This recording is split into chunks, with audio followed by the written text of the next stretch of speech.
যারা জ্ঞান দিচ্ছে এই যে ডিমের থেকেও সোয়াবিনে বেশি প্রোটিন আছে, হ্যাঁ, নিরামিষে কি প্রোটিন নেই? আমিষেই শুধু প্রোটিন আছে? পনির, ফল, এসবে কত প্রোটিন।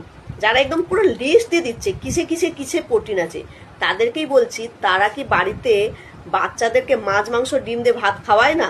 শুধুমাত্র এইসব সোয়াবিন, পনির এইসব দিয়ে ভাত খাওয়ায়?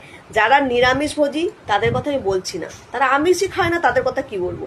কিন্তু বাচ্চারা তো ডিম খেতে পছন্দ করে, সেটাই তো বড় ইম্পর্টেন্ট। বাচ্চারা যেটা খেতে পছন্দ করে সেটাই তো আসল কথা। তা বাচ্চারা ডিম খেতে পছন্দ করে, অথচ সবাই বায়োলজিক্যাল মাস্টার ডিগ্রি নিয়ে নিয়েছে। মানে সবাই মোটামুটি এখানে এই প্রোটিন আছে, ওখানে।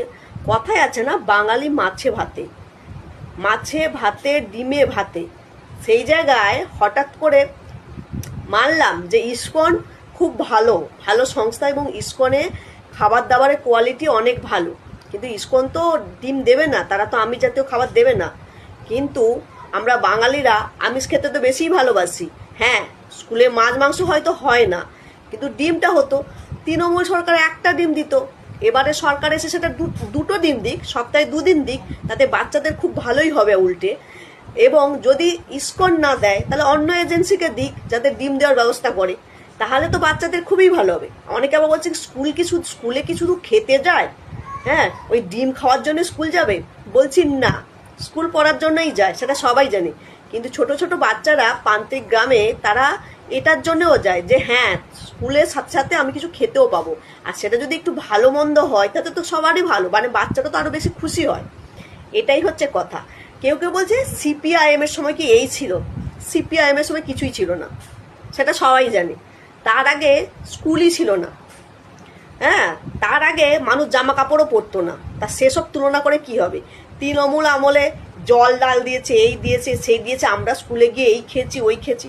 বাপ রে বাপ, মিড ডে মিলে খাবার পাওয়া যেত, কোয়ালিটি হতো ভালো ছিল না। তা সরকার এসেছে, নতুন সরকার এসেছে, সে কোয়ালিটি ভালো দিক, সপ্তাহে 2 দিন করে ডিম দিক, তাতে বাচ্চাদের উন্নতি হবে। এই জন্য তো মানুষ সরকার চেঞ্জ করেছে। সিপিআইএম এর সময় 34 বছরে এই ছিল না, ওই ছিল না। আমরা সিপিআইএম মানে স্কুল পাকারও ছিল না, মাটির ছিল, তাতে কি হবে? আগে মানুষ ফোনও ইউজ করতো না, এখন তো মানুষ হচ্ছে ফোন ছাড়া, সোশ্যাল মিডিয়া ছাড়া থাকতে পারছে না। তা আগের সাথে তুলনা করলে হবে? আগে তো ডাইনোসরও থাকতো, এখন ডাইনোসর দেখতে পাওয়া যায়? তা আগে কি হয়েছে সেই তুলনা করে কি হবে? সেই তুলনা করে কোনো লাভ আছে কি? ডিম ডিমটা তো বাচ্চারা পছন্দ করে, যাদের জন্য খাবার তারাই যদি ডিম পছন্দ করে, তাতে এত জ্ঞানের ভান্ডার খুলে নিয়ে বসে কি হবে? এইটুকুই কথা। ইসকন তো অবশ্যই ভালো, ইসকনের কোয়ালিটি হবে, খাবারের কোয়ালিটি হবে, কিন্তু স্কুলে যেহেতু বাচ্চারা ডিম পছন্দ করে তাদের এটা দেওয়া উচিত। আগের সরকার যদি সপ্তাহে 1 দিন দেয়, তাহলে এই সরকার সপ্তাহে 2 দিন দিক, তাতে বাচ্চাদের আরো ভালো হবে, বাচ্চারা আরো খুব ইন্টারেস্ট পাবে। এইটুকুই।